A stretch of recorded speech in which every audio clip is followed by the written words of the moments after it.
We're back with a bonus conversation you'll only see here on CBS News New York. So let's look at the fact that you are under the belief that the jails are supposed to close in 2027. But we have a situation where there's double the number of inmates right now than the new jails can hold. What's going to happen? I mean, is there going to be like, we're going to wholesale put 3,000 people on the street? Yeah, well, no. I mean, that would be a public safety just disaster if we did something like that, like what we did to the mental institutions back in the 60s and 70s, and just arbitrarily deinstitutionalize all the individuals that are justice involved that have been confined to our jails. So there has to be a different point of view, and I think the council needs to really engage in a conversation about what is the reality of our situation. As of this morning, we have over 6,200 individuals in our custody. And if there's... The jails hold about 3,400. The new jails hold about 3,400 individuals. So, you know, we would need double that capacity just today. But the real issue is that's today. If there's no movement in the adjudication of these cases through the courts, we have done population forecasts by July of 2024, we will be at 7,000. So where are you going to put them? Yeah, that's a great question, and I'm always happy to engage with the council on talking about what are some alternatives.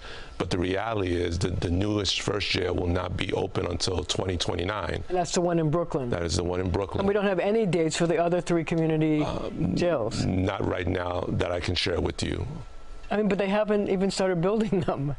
I mean, they've done some groundwork, but they haven't really let the contracts yet. So I guess the question is, now that we know that we need more space, do we have to reevaluate all 4 jails and say they should be bigger? Well, I think within the envelope of what they can be built there, I think that's part of our equation. I mean, we did increase the capacity in the Brooklyn jail because of that. To about 1,000 or so cells so that we can increase the population that was going to be able to be housed there. We'll have to evaluate that for the other facilities as well. But even if we did that, that may bring us to somewhere around 4,500, I'm guessing, maybe a little higher. It's still not enough if the population doesn't go down. So are we talking about looking at other spaces to build jail facilities, or are we talking about keeping facilities on Rikers open or building another jail on Rikers Island, a new jail? I think all of that should be part of the conversation and evaluating what is the size of the jail system for a city of our size of 8 million people should be. I mean, we should also recognize and acknowledge that we have the lowest per capita incarceration rate of any large American city in America. And that's something to be proud of, right? We've done a lot of reform in criminal justice. We've diverted a lot. We have the most alternatives to incarceration, diversion methods than any city. But still, we have a population that exceeds the number of people that can be housed in the new facilities. But see, there's something to me that doesn't seem right by saying, okay, we're going to say we're only going to have 3,400 criminals that will have to be incarcerated. How can you put an artificial number on that and say, that's it, we're at capacity, otherwise who knows what happens to them? Don't you have to have this flexibility, like, you know, in the system so that if crime rises, that you have the ability to deal with people that need to be incarcerated? So you not only need flexibility given sort of like crime trends, right? Because you can't tell what may happen in the future. But you also have to think about the flexibility that you need to house different types of individuals. So you don't want to be in a situation where you're forced to house maximum security level detainees with minimum security level detainees. Exactly. Right? You don't want to house individuals that are suffering from mental illness in general population with others that are not. So even that number of 3,400 beds doesn't actually give you that number because of all of these different distinctions in the population. So here's the question. Crime rates right now are higher compared to when the plan was passed. You know, when the plan was passed, the crime rates were lower for a variety of reasons, and because of bail reform and other things that were happening, there were fewer people that were going to be incarcerated. Arrests for more serious infractions are at the highest level that they have been since the time of Rudy Giuliani in the 1990s. So you're getting more serious infractions in the jails. How can you then say we're going to limit it to 3,400 people? It doesn't seem to compute, and it seems to me that the council may have to rethink this idea of closing Rikers in 2027. I mean, is that a realistic date? No, I agree with you. I think we have to just acknowledge the reality of what's in front of us. And even when we look at the level of the percentage of population in our custody that's there for very, very violent crime, in the past, that average was about 12% of the population. Now it's about almost 30%. I mean, we have almost 1,000 individuals that are accused and charged with murder and manslaughter, and over 600 charged with attempted murder. And you have to put them in a special place. You can't put them with people who are like there for like low-level drug crimes. Well, you could be charged with murder and your classification may not be max custody. It really determines, there's a lot of factors that go into that calculation and risk assessment score, but many of them have to be in cells and in max custody housing in a significant majority. So again, it's a capacity issue. So what percentage of Rikers is what you would call max custody, and what is low-level custody? Well, we have a lot of dorm capacity where we would put our minimum and medium security classification individuals, but we also have mental observation housing, and we keep many of those individuals in cell housing because it's better for them, and that's in partnership with our correctional health services. So I want to say it's about half of our capacity is about in cells, and the other half is in dorms right now. But, you know, in the federal criminal justice system, they have minimum security facilities, maximum security facilities. Does it make sense for New York City to consider building specific jails, minimum security, medium security, maximum security? Well, the difference is that what you're describing is really a prison environment. So, and at the state level and at the Bureau of Prison federal level, you can have those different types of facilities where the whole facility is for minimum security. People often forget, because individuals are there so long, that our city's jail system is a temporary jail facility. Individuals should only be there on an average of about 30 to 45 days. But they're not. They're not, because of the courts limited in their ability to adjudicate these cases. So we have brought our length of stay down from about 130, 140 to about 104. So it's going in the right direction, which is good. But we still have close to 500 people that have been there over 2 years. So the administration has a working group. The Adams administration has a working group taking a look at different scenarios for how they're going to deal with this ticking deadline of, you know, 2027, August 2027. What are some of the ideas that you're batting around, if you can talk about them? Yeah, so, you know, I don't want to get into the conversation we've had about that because nothing's really been finalized, I think, but we're trying to look at how can we increase the capacity within the confines of the law, of which the EULA process allowed us to build these facilities. But with COVID and supply chain issues, the opening of those new jails are significantly delayed. And as we talked earlier, the first one's going to be open in 2029. But one of the reasons they wanted to build these community jails is that they wanted to build them near the courthouses so that the prisoners would be near where they would be tried, but also that they would be where their families could have access to them. But if you have to look for more property or more places where you can build jails, you throw that out of the equation. How is that going to work? Yeah, so we always want to keep the family connection there because it helps through the rehabilitative process, and those that are incarcerated need a support system to help them through that process of adjudication of their judicial cases.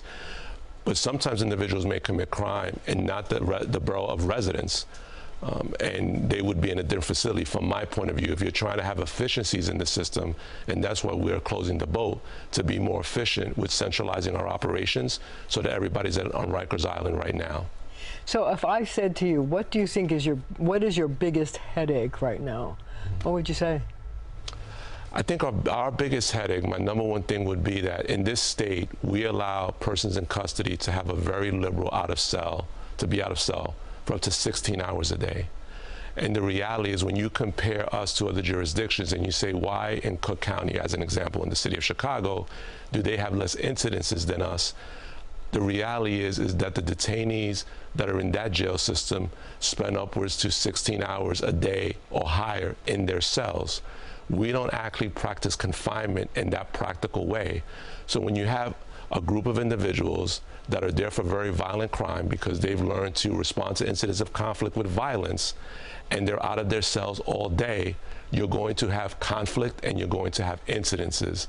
That is a major challenge with having a jail in the state of New York.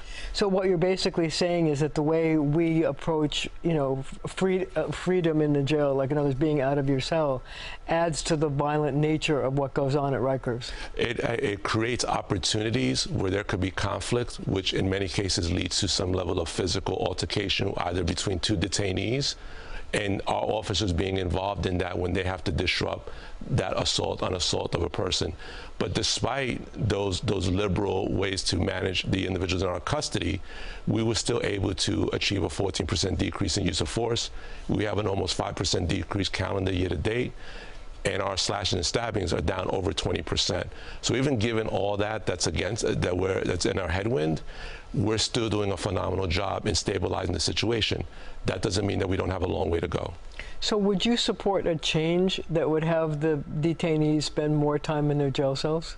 I would support that, right? Because I think that's a better way to, one, incentivize detainees to participate in program and services to address the root drivers of why they're justice involved. Right now, we don't have any incentive structure that exists because of the liberalism within how we have to be able to manage their confinements.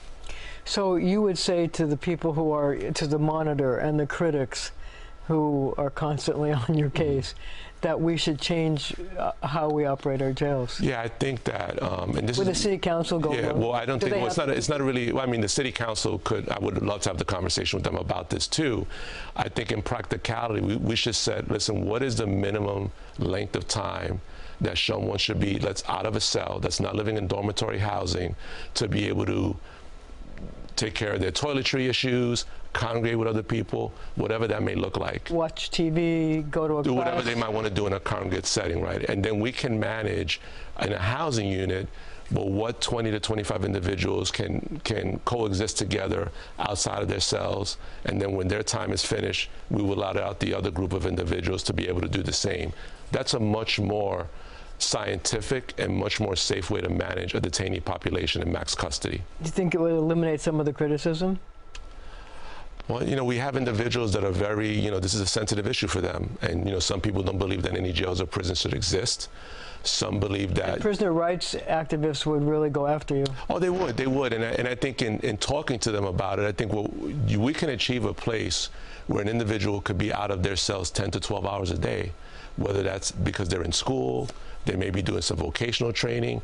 But if we don't incentivize that in a jail setting, then it's hard to get individuals to participate in those things. So if I said to you, do you think the department is misunderstood and that people don't understand the job you're doing, what would you say to me?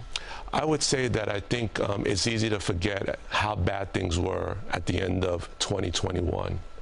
And I think, for many, that was a lifetime ago. And certainly the jail is not where we want it to be. Every day we are improving operations in our city's jail system. But people have to recognize the significant work that we've done to lower violence, lower staff absenteeism, increase participation in education programs for our young adults. The officers and the non-uniform staff that work on Rikers Island are doing phenomenal work, and it's personal work for them because they come from the same zip codes of those that are incarcerated. So this is my last question. What do you think that the department does well? Oh, I think we've done significantly better in organizational health to be able to support our staff, and that helped us greatly to lower our staff absenteeism rate. And the other thing that we've done well, we've enhanced our ability of working with faith-based volunteers, and they were really a big part of our violence reduction strategy.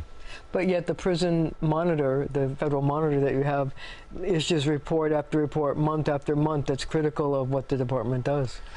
I get it. I think, what you're seeing is frustration from my point of view on their part, because from 2016 to 2021, I mean, they just presided over failure year after year after year. But they don't want to give you any credit for success? I don't understand why there's not, from my point of view, a level of objectivity of where we were. I get it that even though we've gone through great lengths to lower violence, lower staff absenteeism. I mean, that was a big criticism of the city's jail system at that time, mitigating as much as we can against drugs coming in, improving our training. We've done all that. We've infused the department with outside talent. That's never been done before under any administration but the Adams administration. So to say that we haven't made significant improvements since the apex of the crisis, and now saying that we should be at a point in time better than what we were in, let's say, 2016, I just think that that's not a scientific way to really approach things. Commissioner Molina, thank you so much for joining me, and thank you at home for joining me as well.